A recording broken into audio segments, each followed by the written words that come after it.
Today, we're going to talk about a very interesting piece called the Lark. And let's talk a bit about its background.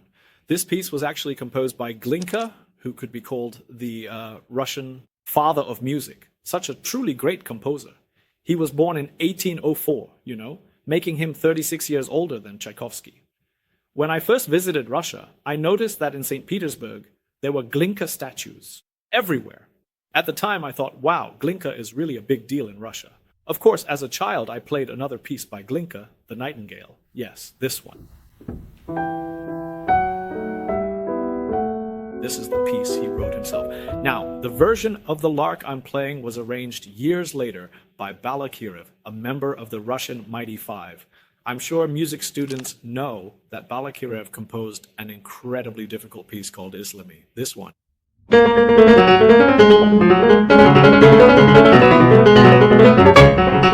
That piece is really, oh man, I don't even want to practice it now.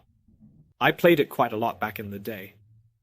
At the time, it was known as the most difficult piece in the world. Of course, it's still hard today, but many people can play it now. But back then, it was said to be unplayable. Just an impossible piece. Now, after all these years, everyone's technique has improved. So many people can play it through today.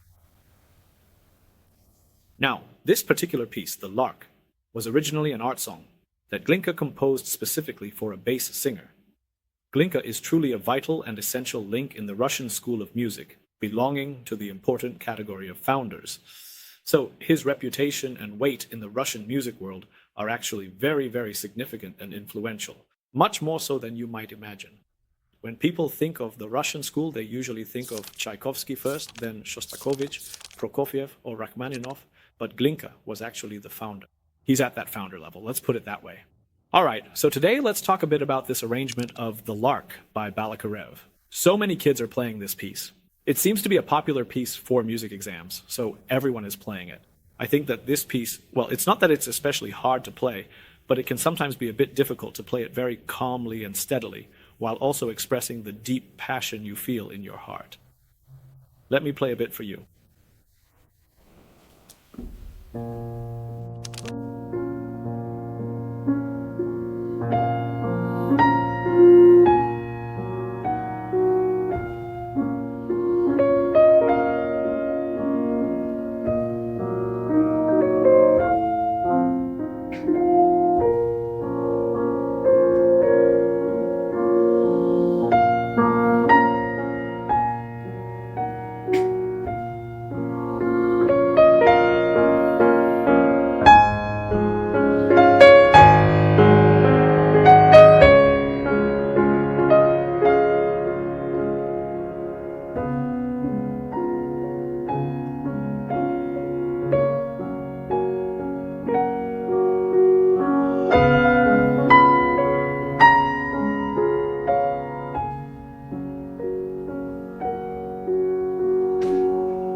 Of course, it could be played a bit faster, as it's marked andantino. But when I play these very lyrical Russian pieces, I usually play them a little bit slower, though I suppose it could be faster.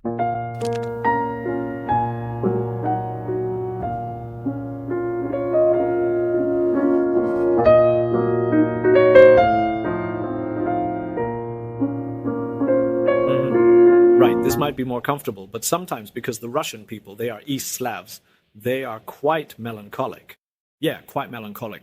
So sometimes if you play too fast, it feels a bit frivolous, like that lyricism of theirs. It just doesn't touch the heart, This is a very melancholic minor key. B flat minor. This is a very, very melancholic minor key. I played The Nightingale by Glinka back then, the one I adapted myself.